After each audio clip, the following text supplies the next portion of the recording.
حضور نے مجھے امین مقرر کیا، پہرے دار مقرر کیا۔ تو کہتے ہیں میں پہرے پہ تھا، ایک شخص آیا، اس نے چادر بچھائی اور جلدی جلدی سے وہ غلہ، وہ کھجوریں، وہ مال اپنے کپڑے میں ڈالنے لگا۔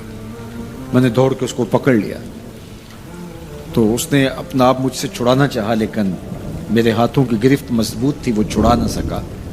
اس نے کہا کہ میں کثیر العیال ہوں، میرے چھوٹے چھوٹے بچے ہیں، تو بھوک نے مجھے چوری پہ مجبور کیا، میں کوئی پیشہ ور چور نہیں ہوں۔ کہتے ہیں مجھے ترس آ گیا، میں نے اس کو چھوڑ دیا۔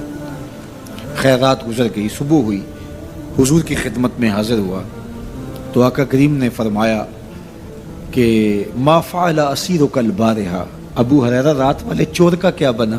عرض کی حضور وہ بڑا مجبور شخص تھا کوئی، اور اس نے کہا کہ میں پیشہ ور چور تھوڑا ہوں، بچوں کی بھوک نے مجھے یہاں تک پہنچا دیا۔ تو حضور علیہ السلام نے فرمایا جھوٹا شخص ہے، اور سنو آج پھر آئے گا۔ کہتے اگلے دن تو میں طاق میں رہا، تو خیر وہ آیا اور اس نے چادر بچھائی اور غلہ اس چادر میں ڈالنے لگا۔ میں نے جا کے پکڑ لیا، تو اس نے کہا مجھے چھوڑ دے۔ میں نے کہا میں تو نہیں چھوڑوں گا۔ اس نے کہا کہ مجھے چھوڑ دے، منت سماجت کی اور بہت ترلے کیے۔ تو کہتے میرے دل میں پھر ترس آ گیا، میں نے پھر چھوڑ دیا۔ میں پھر حضور کی خدمت میں آیا تو حضور نے فرمایا ما فعل اسیرک البارحہ، رات والے چور کا کیا بنا؟ میں نے کہا حضور وہ آیا اور اس نے کہا میں کثیر العیال ہوں، مجھے پھر ترس آ گیا، میں نے چھوڑ دیا۔ فرمایا جھوٹا آدمی ہے، اور سنو آج پھر آئے گا۔ اللہ اکبر! جو ہو چکا وہ بھی حضور جانتے ہیں، جو ہونے والا ہے وہ بھی میرے حضور جانتے ہیں۔ یہ اللہ نے اپنے محبوب کو شان دی ہے۔ تو کہا آج پھر آئے گا۔ کہتے ہیں میں طاق میں تھا کہ وہ آیا، اس نے چادر بچھائی اور غلہ ڈالنا شروع کر دیا۔ تو کہتے ہیں کہ میں پھر پکڑ لیا۔ میں نے کہا آج تو نہیں چھوڑوں گا، آج تو جو حضور کے پاس لے کے جاؤں گا۔ تو جب اس نے ترلے کیے، منتیں کی، میں نے کہا نہیں آج تو کوئی بات نہیں چلے گی۔ ایک دن ہو گیا، 2 دن ہو گیا، اب تیسرا دن ہے۔ اس نے کہا ابو ہریرہ میں تمہیں ایک بات بتاتا ہوں، اگر تمہیں اچھی لگے تو مجھے چھوڑ دو گے؟ کہا بتاؤ۔ کہا کہ جب رات سونے لگو تو آیت الکرسی پڑھ لیا کرو، فجر تک تمہارے پاس شیطان نہیں آئے گا۔ کہتے ہیں بات بڑی اچھی تھی، میں نے اسے چھوڑ دیا۔ حضور کی خدمت میں پہنچا تو پھر فرمایا وہ رات والے چور کا کیا بنا؟ میں نے کہا حضور اس نے مجھے یہ وظیفہ بتایا۔ حضور نے فرمایا بندہ تو جھوٹا ہی تھا لیکن بات سچی بتا گیا۔ اور پھر فرمانے لگے ابو ہریرہ جانتے ہو وہ 3 دن جو آتا رہا وہ کون تھا؟ میں نے کہا اللہ و رسولہ عالم۔ فرمایا وہ خود ہی تو شیطان تھا۔ 3 دن جو آتا رہا وہ خود ہی تو شیطان تھا۔ اب شیطان بڑا تگڑا ہے لیکن ابو ہریرہ پکڑے تو چھڑا نہیں سکتا۔ یار ابو ہریرہ پکڑے تو شیطان چھڑا نہ سکے، اگر حضرت عمر پکڑ لیں تو یہاں تو آ گیا نا، حضرت عمر کے سامنے تو آنے کی ہمت بھی نہیں کرتا۔ ان الشیطان یفر من ظل عمر، شیطان میرے عمر کے سائے کو دیکھ کے بھی بھاگ جاتا ہے۔ تو شیطان بڑا طاقتور ہے، بڑا قوی صحیح، لیکن اللہ کے مخلص بندوں کے مقابلے میں وہ بہت کمزور ہے۔ اس لیے اس راستے پہ اگر چلنا ہو تو کسی طاقتور کے ساتھ چلیں تاکہ یہ کمزور سمجھ کے حملہ آور نہ ہو جائے۔ تو ہم نماز کے اندر جب کھڑے ہوتے ہیں تو اس وقت اللہ سے سیدھی راہ جو مانگ رہے ہوتے ہیں تو یہ نہیں مانگ رہے ہوتے کہ سیدھی راہ دکھائی دے، ہم دیکھ چکے ہیں حضور کے صدقے سے تبھی تو کلمہ پڑھا ہے، سیدھی راہ دیکھ چکے ہیں تبھی تو وضو کیا ہے، سیدھی راہ دیکھ چکے ہیں تبھی تو کانوں تک ہاتھ لگا کے ہاتھ باندھے اس کی حضور کھڑے ہیں اور رخ قبلہ کی جانب کیا ہے، دیکھ چکے ہیں۔ لیکن آج نماز کے اندر ہم یہ کہہ رہے ہیں اہدنا الصراط المستقیم، مالک راہ دیکھ تو چکے ہیں لیکن پہنچنا بڑا مشکل ہے، راستے میں شیطان بھی کھڑا ہے، نفس بھی کھڑا ہے، کہیں راستہ خراب نہ ہو جائے، ساری زندگی کی کمائی کہیں لٹ نہ جائے۔ اس لیے اللہ سے مانگا کہ مالک ہم کمزور ہیں، ہمیں کوئی مان نہیں ہے کہ ہم نے راستہ دیکھ لیا تو منزل پہ پہنچ جائیں گے، قدم قدم پہ شیطان ہے، نفس موجود ہے، مالک تو دستے کرم بڑھا اور ہمیں منزل تک پہنچا دے۔ اور جب وہ کرم کرے گا تو پھر پہنچتے ہوئے دیر نہیں لگے گی۔ حضرت ابی ملیکہ رضی اللہ تعالیٰ عنہ تابعی ہیں، امام بخاری علیہ رحمہ نے دیگر محدثین نے ان سے روایات لی ہیں۔ فرماتے ہیں میں 30 اصحاب رسول سے ملاقات کی اور ہر ایک کو آخرت کے بارے میں ڈاڈا فکر مند پایا، ہر بندہ یہ کہتا تھا میرا خاتمہ ٹھیک ہو جائے. یہ کون کہہ رہے ہیں؟ جنہوں نے حضور کو دیکھا. آج پیر بھی کہتا ہے بس میرے مرید ہو گئے تم سیدھے جنتی ہو، اور مرید بھی کہتا ہے کہ ٹھیک ہے ہمارا پیر بڑا اونچا میں لے جائے گا. اللہ اکبر، حضور سے بڑا پیر کوئی نہیں، صحابہ سے بڑا مرید کوئی نہیں. 30 اصحاب سے ملا ہوں، 30 کے 30 ہی ڈرتے تھے ہمارا خاتمہ ٹھیک ہو. دیکھو حضرت ابو بکر رضی اللہ تعالیٰ عنہ کو میرے حضور نے کہا نا، ابو بکر فی الجنہ، عمر فی الجنہ، عثمان فی الجنہ، علی فی الجنہ، طلحہ فی الجنہ، ان کو جنت کی بشارت دی ہے. لیکن صدیق اکبر کیا کہہ رہے ہیں؟ اللہ اکبر، ایک چڑیا کو دیکھ کے اے چڑیا تجھے موج ہے، ایک شاخ سے اڑتی ہے دوسری شاخ پہ بیٹھ جاتی ہے اور تیرا حساب بھی نہیں ہوگا، پھنسے تو ہم میں جن کا حساب ہوگا. یہ وہ کہہ رہے ہیں جن کو حضور کی زبان سے یہ لفظ ملے ہیں، ابو بکر فی الجنہ، ابو بکر جنتی ہے. اللہ اکبر. عثمان غنی رضی اللہ تعالیٰ نے قبر پہ کھڑے رو رہے قبرستان میں، تو کسی نے کہا یہاں رو رہے ہو؟ کہا میرے حضور نے کہا تھا کہ آخرت کی پہلی منزل قبر ہے. اللہ اکبر. یہ وہ ہے جن کو بشارتیں دی گئی ہیں، جن کے عمل، جن کے کام اور جن کی محنتیں اور دین کے لیے خدمات کسی ترازو پہ تولی نہیں جا سکتی. اور صحابی کا عمل، صحابی ایک مٹھی جو خیرات کرے، روایت میں آتا ہے ایک مٹھی جو خیرات کرے، اور بعد میں آنے والا احد پہاڑ جتنا سونا خیرات کرے. صحابی کا عمل پھر بھی زیادہ ہے. 15 کلومیٹر پہ پھیلا ہوا پہاڑ، اتنا سونا کسی کے پاس ہوگا ہی نہیں، حکومتوں کے پاس نہیں. لیکن فرض کرو کسی کے پاس ہو، پھر اتنا جگرا بھی ہو کہ وہ خیرات بھی کرتے، لیکن اس کا اجر پھر بھی صحابی کے مٹھی بھر جو خیرات کرنے کے عمل کو نہیں پہنچ سکتے.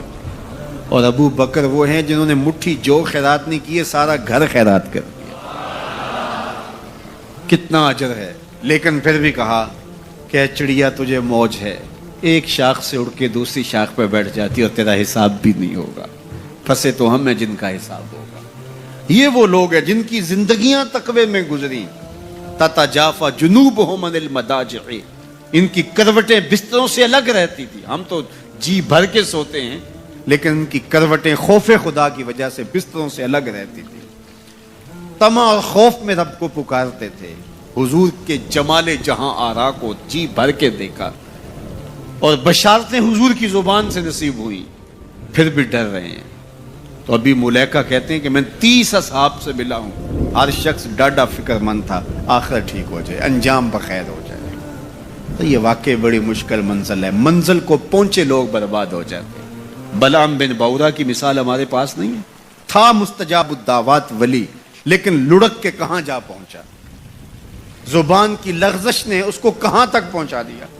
پھر زبان لٹک گئی اور کتے کی طرح مٹی چاٹتا تھا. اور قرآن نے کہا مثلہ کمثل الکلب، اس کی مثال کتے کی مثال ہے.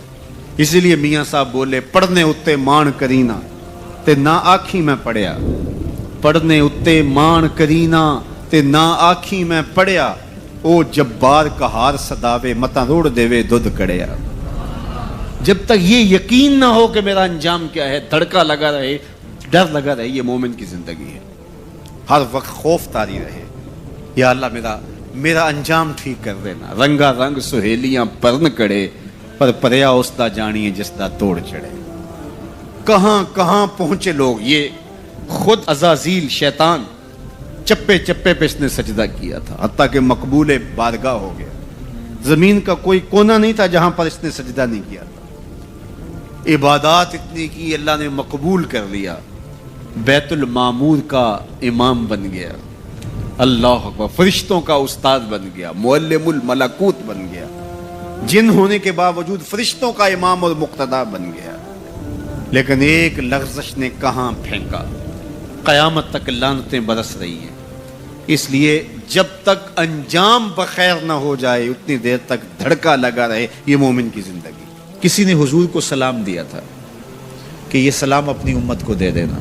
حضور علیہ السلام نے یہ سلام پھر پوری امت تک پہنچایا، اور اگر آپ تک پہلے نہیں پہنچا تو آج آپ وہ سلام وصول کر لیجئے. تو حضرت عبداللہ ابن مسعود رضی اللہ تعالیٰ عنہ سے مروی ہے، قال رسول اللہ صلی اللہ علیہ وآلہ وسلم کہ رسول کریم صلی اللہ علیہ وآلہ وسلم نے فرمایا معراج کی شب جب میں آسمانوں پہ گیا تھا تو میں ملا تھا حضرت ابراہیم علیہ السلام کو. فقال یا محمد صلی اللہ علیہ وسلم, تو انہوں نے مجھے مخاطبہ کرتے ہوئے کہا کہ اے پیارے محبوب, جب آپ واپس جائیں گے تو اپنی امت کو میرا سلام دینا. اور حضور نے حضرت عبداللہ ابن مسعود رضی اللہ تعالیٰ عنہ سے مروی ہے کہ یہ سلام امت کو پہنچا دیا. تو جن تک ابھی تک نہیں پہنچا تھا آج ان تک یہ سلام پہنچ گیا. تمہیں مبارک ہو, تمہیں حضرت ابراہیم نے سلام بھیجا ہے, اور سلام بھیجا بھی حضور کے ہاتھوں ہے. اللہ اکبر, کتنے خوش نصیب ہو تم کہ تمہیں حضرت ابراہیم سلام بھیجے اور سلام لے کر آنے والے حضور ہوں. اللہ اکبر. تو یہ ہمارا اعزاز ہے کہ ہمیں یہ اعزاز ملا. میری خوش قسمتی میں تیرا امتی, یہ میرا اور آپ کا مقدر کہ ہم حضور کے امتی ہیں, ہمیں نبیوں کے سلام آ رہے ہیں.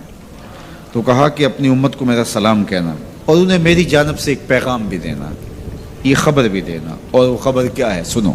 جنت کی جو مٹی ہے وہ بڑی پاکیزہ ہے, اور وہاں کا پانی بڑا میٹھا ہے.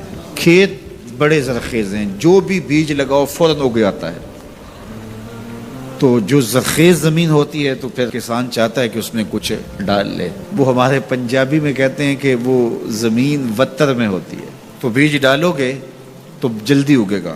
5 بیج ہیں جو وہاں بو گے تو وہاں خوبصورت گلاب کھلیں گے, وہاں خوبصورت چمن آباد ہو جائے گا, وہاں تمہارا اپنا باغ ہوگا. اس میں سبحان اللہ کے کچھ بیج ڈال دو, کچھ الحمدللہ کے بیج ڈال دو, کچھ لا الہ الا اللہ کے بیج ڈال دو, کچھ اللہ اکبر کے بیج ڈال دو, کچھ لا حول ولا قوت الا باللہ کے بیج ڈال دو. کہا کہ کھیت تیار ہے, سہاگا لگا ہوا ہے, زمین وتر میں ہے, پانی وافر ہے, مٹی اچھی ہے, موسم خوبصورت ہے. انہیں جا کے میرا سلام دینا, انہیں کہنا کہ بس بیج ڈال لو, اور یہ بیج تمہارے پاس موجود ہیں. اور اب بھی اگر کوئی بیج نہ ڈالے, اقبال نے کہا تھا نا, موسم اچھا پانی وافر مٹی بھی زرخیز. موسم اچھا پانی وافر مٹی بھی زرخیز, جس نے اپنا کھیت نہ سینچا وہ کیسا دہقان. تو کہا کہ یہ 5 بیج تمہارے پاس رکھے ہوئے ہیں, اور یہ بیج ہمیں ہمارے حضور نے دیے. کہا بیج تمہیں دیے ہیں, کھیتی فرشتوں نے تیار کر دی ہے, باغ اچھا ہے, اور یہ پکی بات ہے تم بیج ڈالو گے تو فصل اگے گی. اور وہاں ہوائیں چل رہی ہیں کستوری کی مہک سے, مشک بار ہوائیں. تو اب تمہاری مرضی ہے کہ تم بیج لگاتے ہو یا بیج نہیں لگاتے ہو. تو کہا کہ یہ حضرت ابراہیم نے پیغام بھیجا ہے آپ سب کے لیے. حضور کی وساطت سے یہ پیغام آیا ہے کہ جنت کی مٹی تیار ہے, اور سہاگا لگا ہوا ہے, پانی بالکل تیار ہے, اور کھیت بھی ہموار ہے. بس آپ نے جو ہے وہ چھڑکاؤ کرنا ہے بیج کا. اور یہ بیج 5 ہیں, اگر تم ڈال لو گے تو فصل اگ جائے گی, موج کرو گے, کبھی دعائیں دو گے. کہ کسی نے کوئی نسخہ بتایا تھا. تو یہ 5 بیج کون سے ہیں؟ سبحان اللہ, الحمدللہ, لا الہ الا اللہ, اللہ اکبر, لا حول ولا قوت الا باللہ. تو یہ 5 بیج بونے کے لیے ہی تو ہم یہاں آئے ہیں. ہم گھر بار چھوڑ کے اس لیے آئے نا. گھر والے پوچھتے ہو کدھر جا رہے ہو, ہم کھیتی باڑی کرنے جا رہے ہیں. ہم کچھ بیج لگا کے آئیں گے انشاءاللہ, پھر جب وہ اگیں گے, بڑے ہوں گے, تو جنت میں آپ کو بھی اس کی چھاؤں میں بٹھائیں گے.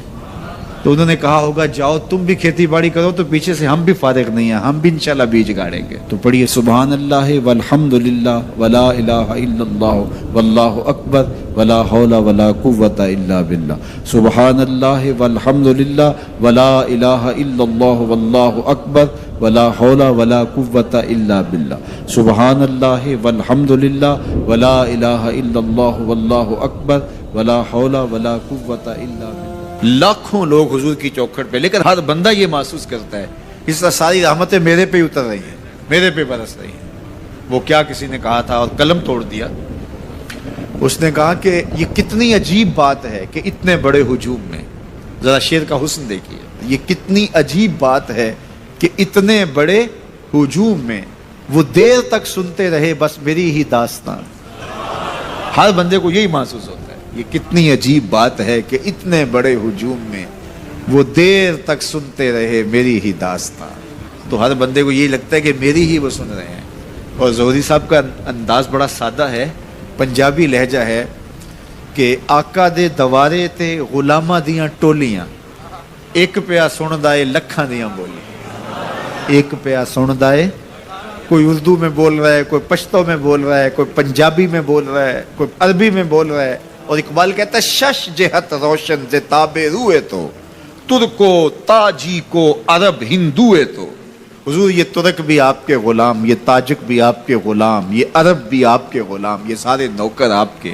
گرد تو گردد حریم کائنات از تو خواہم یک نگاہ التفات. مجھے اپنے والد گرامی یاد آ گئے, وہ روزانہ یہ شعر پڑھا کرتے تھے, اور پڑھتے ہوئے ان کی جو کیفیت ہوتی تھی ہمیں ترس آتا تھا ان کے اوپر. ہم بالکل جب چھوٹے تو ہم خود رونے لگ جاتے تھے ان کو دیکھ کے. تو وہ روزانہ پڑھتے تھے ز مہجوری برآمد جان عالم, ز مہجوری برآمد جان عالم, تراہم یا رسول اللہ تراہم. اے محبوب دو عالم, تمام جہان کی جان آپ کے فراق میں نکل رہی ہے. تراہم یا رسول اللہ تراہم, تراہم یا نبی اللہ تراہم. حضور رحم کیجئے, نہ آخر رحمت للعالمین ز محروماں چرا فارغ نشینی. حضور آپ رحمت للعالمین نہیں ہیں, تو جب ہیں تو حضور ہمارے پہ کرم کیجئے. بروں آور سرز برد یمانی کہ روئے تست صبح زندگانی. حضور وہ یمنی چادر جو آپ اوڑے ہوئے ہیں ذرا اس کو ہٹائیے نا رخ سے. آپ کا مبارک چہرہ زندگی کی صبح ہے. ادیم طائف نالین پاکن شراک از رشتہ جاں ہا ماکن. حضور طائف کے چمڑے کی بنے ہوئے مبارک نالین آپ زیب تن کیجئے. شراک از رشتہ جاں ہائے ماکن, اور اس مبارک نالین کے اندر تسمے میرے چمڑے کے نہیں میری جان کے ڈالیے. چے باشد گر کنی سوئم نگاہے پیا پہ گر نہ باشد گاہے گاہے. نگاہے یا رسول اللہ نگاہے صد ہزاراں جبریل اندر بشر بحر حق سوئے غریباں یک نظر. یا رسول اللہ انظر حالنا یا حبیب اللہ اسما قالنا اننی فی بحر غم مغرقن خذ یدی ساحل لنا اشکا لنا. یا صاحب الجمال و یا سید البشر من وجهک المنیر لقد نور القمر لا یمکن الثناء کما کان حقہ بعد از خدا بزرگ توئی قصہ مختصر. اللہ اکبر, یہ معمول تھا ان کا, یہ وظیفہ کہہ لیجئے. تو اقبال بھی کہتے ہیں گرد تو گردد حریم کائنات از تو خواہم یک نگاہ التفات. حضور ایک نظر کر دیجئے, ایک نگاہ کر دیجئے. اللہ اکبر. تو اللہ ہمیں حضور کی نگاہیں نصیب فرمائے. اللہ اجڑے باطن سوار دے اور من میں چراغاں کر دے. حضور کی محبت کے بغیر زندگی زندگی ہی نہیں ہے. زندگی کے پلے ہی کچھ نہیں اگر حضور کا پیار نہیں ہے, حضور کا ادب نہیں ہے. تو سارا دین ان کی محبت کا نام ہے. لا دین لمن لا محبت لا, اس شخص کا دین ہی نہیں ہے جس کے پاس حضور کی محبت کا جوہر نہیں ہے. ابن آدم کے کسی بھی برے عمل کو شرک نہیں کہا گیا. شرک ایک بہت بڑا جرم ہے, اس کے برابر کسی دوسرے عمل کو شرک نہیں کہا گیا. لیکن ریاکاری کو شرک کہا گیا. شرک اصغر ریاکاری ہے, حتیٰ کہ چوری کو بھی, ڈاکے کو بھی, زنا کو بھی, قتل انسانی کو بھی, یہ بڑے بڑے جرم ہیں, لیکن ان کو بھی شرک نہیں کہا گیا. لیکن ریا کو شرک اصغر کہا گیا. یہ چھوٹا شرک ہے, اللہ گوارا ہی نہیں کرتا کہ کوئی عمل کسی اور کے لیے کرے. شرک کی جس طرح معافی نہیں ہے, اسی طرح شرک اصغر جو ہے اس سے ملوث عمل کسی صورت میں بھی قبول نہیں کیا جائے گا, چاہے وہ کتنا ہی بڑا عمل کیوں نہ ہو. حضرت ابو امامہ الباہلی رضی اللہ تعالی عنہ حضور کی خدمت میں حاضر ہوئے اور عرض کی, یا رسول اللہ صلی اللہ علیہ وسلم, میرے ماں باپ آپ پہ قربان ہوں, میں آپ سے یہ پوچھنا چاہتا ہوں کہ کوئی شخص اپنی جان جیسی متاع عزیز راہ خدا میں وار دیتا ہے, اس سے بڑی قربانی تو کوئی اور نہیں ہو سکتی کہ جان ہی قربان کر دی. اور اس کا مقصد اعلاء کلمت الحق تھا, لیکن ساتھ یہ بات بھی تھی چلو میری ناموری بھی ہو جائے گی، میری بہادری کے جھنڈے بھی لگ جائیں گے، تو کیا اس کو اجر ملے گا؟ تو حضور نے فرمایا فلا شیء لہ، اسے کوئی اجر نہیں ملے گا۔ تو ابو امامہ الباہلی یہ سمجھے کہ شاید میں جو مقصود تھا وہ حضور سے عرض نہیں کر سکا، تو انہوں نے دوبارہ کہا حضور اس کا مقصد اعلاء کلمۃ الحق ہے، وہ اللہ کے جھنڈے کو اونچا کرنا چاہتا ہے، قربانی اس نے اس لیے دی ہے، لیکن ساتھ یہ بات بھی تھی کہ چلو میری ناموری بھی تو ہوگی۔ تو حضور نے فرمایا فلا شیء لہ، اسے کوئی اجر نہیں ملے گا۔ یہ پھر سمجھے شاید میں مقصود بیان نہیں کر سکا، تو پھر عرض کی حضور اعلاء کلمۃ الحق کے لیے، اللہ کے دین کو غالب کرنے کے لیے، اسلام کے جھنڈے کو اونچا کرنے کے لیے اس نے اپنی جان واری ہے، لیکن ضمن میں یہ بات بھی تھی کہ چلو ساتھ میرا نام بھی تو اونچا ہوگا، میری ناموری اور شہرت کے جھنڈے بھی تو لگیں گے۔ تیسری مرتبہ جب دہرا کے پوچھا تو حضور نے پھر فرمایا فلا شیء لہ، ابو امامہ اسے کوئی اجر نہیں ملے گا، اور فرمایا اللہ صرف اسی عمل کو قبول کرتا ہے جو صرف اسی کے لیے کیا جائے، صرف اسی عمل کو قبول کرتا ہے۔ اب ذرا دیکھیے کہ اللہ تعالیٰ جل شانہ کی یہ غیرت ہے کہ وہ اس عمل کو قبول ہی نہیں کرتا جو غیر سے ملوث ہو جائے، وہ صرف اس عمل کو قبول کرتا ہے جو محض اس کے لیے کیا جائے، اور اس کے علاوہ عمل کو شرک اصغر قرار دیا گیا۔ تو شیطان کی کوشش یہ ہوتی ہے کہ وہ عمل کو ریا میں مبتلا کر دے تاکہ یہ عمل کی مشقت بھی گوارا کرے اور اس کو اس سے کچھ حاصل ہونے کی بجائے الٹا اللہ کی ناراضگی ملے۔ اور اگر کوئی شخص ریا سے بھی بچ نکلتا ہے، اس نے تنہائی میں سجدے کیے، اس نے انتہائی مخفی انداز میں راہ خدا میں خیرات کی، تو انتہائی خلوص کے ساتھ اس کے اعمال سر انجام ہوئے، تو شیطان کا اگلا حملہ اس پر یہ ہوتا ہے کہ اس کو عجب میں مبتلا کر دے۔ عجب کیا ہے کہ وہ اپنے عمل کو دیکھتا ہے، اپنے آپ کو دیکھتا ہے، کہتا ہے واہ یہ عمل تو میرے پاس ہے، دوسروں کے پاس تو نہیں ہے، میں تو تہجد گزار ہوں، 5 نمازیں بھی پڑھتا ہوں، صلاۃ الاشراق بھی پڑھتا ہوں، صلاۃ الچاشت بھی پڑھتا ہوں، صلاۃ الاوابین بھی پڑھتا ہوں، میں تو دن کو روزہ بھی رکھتا ہوں، راتوں کا قیام بھی مجھے نصیب ہے، میں تو تلاوت کلام مجید بھی روز اتنے پارے پڑھتا ہوں، میں یہ بھی کرتا ہوں، میں یہ بھی کرتا ہوں، کسی کے دکھلاوے کے لیے بھی نہیں کرتا۔ تو وہ اپنے اس عمل کی وجہ سے عجب میں، خود نمائی میں اپنے آپ کو دیکھنے لگ جاتا ہے، اور وہ جو عمل نہیں کر رہے ہوتے ان گناہگاروں کو حقیر جاننے لگ جاتا ہے۔ تو یہ عجب اس کو برباد کر دیتا ہے، اور عجب اس کے عمل کے حسن کو اور عمل کے جمال کو چھین لیتا ہے۔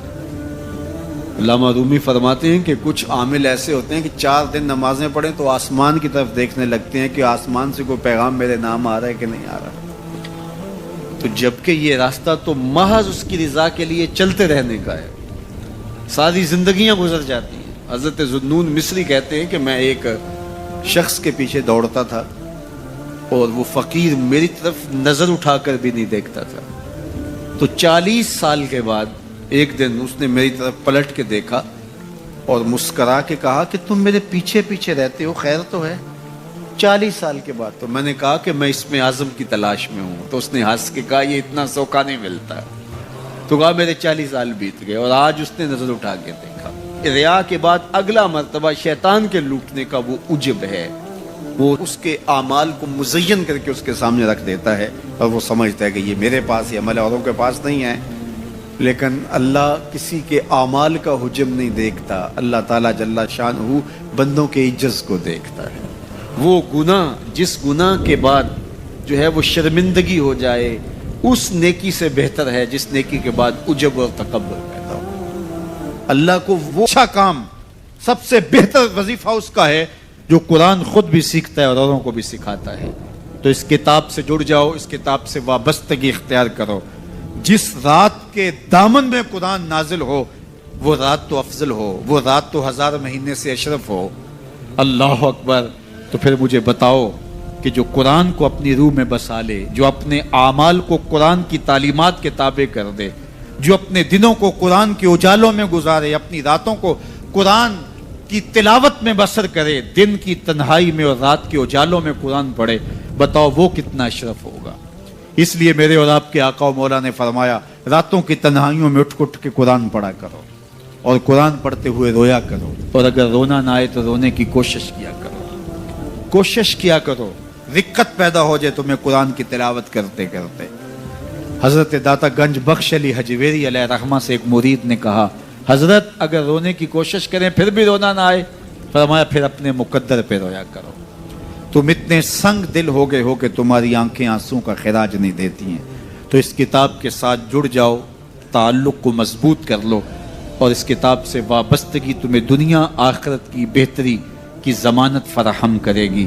اور یہ کتاب زندہ ہے، اس کا پیغام کبھی فرسودہ نہیں ہوا، اس کا پیغام کبھی پرانا نہیں ہوا، ہر دور کے تقاضوں سے یہ کتاب ہم آہنگ ہے، اور یہ کتاب ہر شخص کی ضرورت کی کفالت کرتی ہے۔ اور پھر اللہ نے اس کو اتنا آسان کیا ہے، اتنا جامع بنایا ہے کہ ہر طبقہ زندگی کے شخص کے لیے قرآن کافی ہے، ہر شخص کی ضرورت کا کفیل ہے۔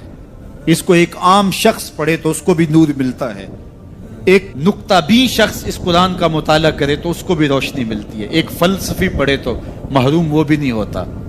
جو بھی اس قرآن سے پڑھے، دیکھیے کچھ کتابیں ایسی ہوتی ہیں وہ بچوں والی ہوتی ہیں، جو پڑھے لکھے لوگ ہیں ان کی کوئی دلچسپی وہاں نہیں ہوتا، الف انار اور بے بکری میں انہیں کوئی دلچسپی نہیں ہوتی، اور جو بڑی کتابیں ہیں بچوں کی سمجھ سے ورا ہوتی ہیں، لیکن یہ واحد قرآن ہے، جس طبقے کا شخص بھی پڑھے، ان پڑھ پڑھے تو اس کو بھی نور ملتا ہے۔ میں دیکھتا ہوں تلاوت چل رہی ہوتی ہے اور تلاوت عربی میں ہے، اور بندہ عربی جانتا نہیں ہے وہ بھی جھوم رہا ہوتا ہے، اس کو بھی حظ مل رہا ہوتا ہے۔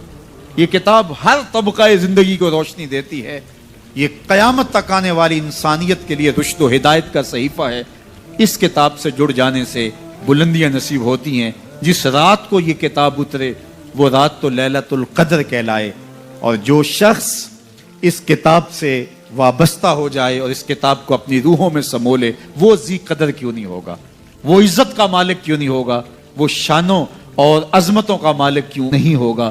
تو آئیے میں اور آپ اس رات کی ان خوبصورت پہنائیوں کے اندر اور ان حسین لمحوں کے اندر کتاب اللہ کے ساتھ جڑنے کا عزم کر کے اللہ کے حضور دعا کے لیے ہاتھ پھیلائیں کہ اے اللہ ہمیں اس کتاب کے ساتھ جوڑ دے۔ یہ کتاب زندگی بخش ہے، اللہ پوری امت کو اس کتاب کے ساتھ جوڑ دے۔ اقبال کہتے ہیں فاش می گوئم آنکھ در دل مزمرست، این کتاب نیز چیزیں دیگرست۔ جو میرے اندر چیز چھپی ہوئی ہے اس کو کھل کے اگر بتاؤں، یہ کتاب نہیں، یہ کوئی اور ہی شے ہے، یہ زندگی بدل شے ہے، یہ حیات ساز کتاب ہے، یہ زندگی کو روشنی اور اجالوں سے بھر دینے والی کتاب ہے، یہ پستیوں سے اٹھا کے بلندیوں تک پہنچانے والی کتاب ہے۔ اس کا حرف حرف روشنی ہے، اس کا لفظ لفظ اجالا ہے، یہ زندگی کو زندگی کا حقیقی نور دینے والی کتاب ہے۔ اس سے جڑنے والے کبھی محروم نہیں ہوتے، سرخرو اور سربلند ہوتے ہیں۔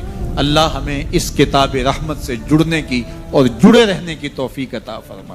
اللہم صلی علی سیدنا و مولانا محمد، اللہم سیدنا و مولانا محمد وعلی سیدنا علی و سیدتنا فاطمہ و سیدتنا زینب و سیدنا حسن و سیدنا حسین وعلی آلہ و صحبہ و بارک و سلم۔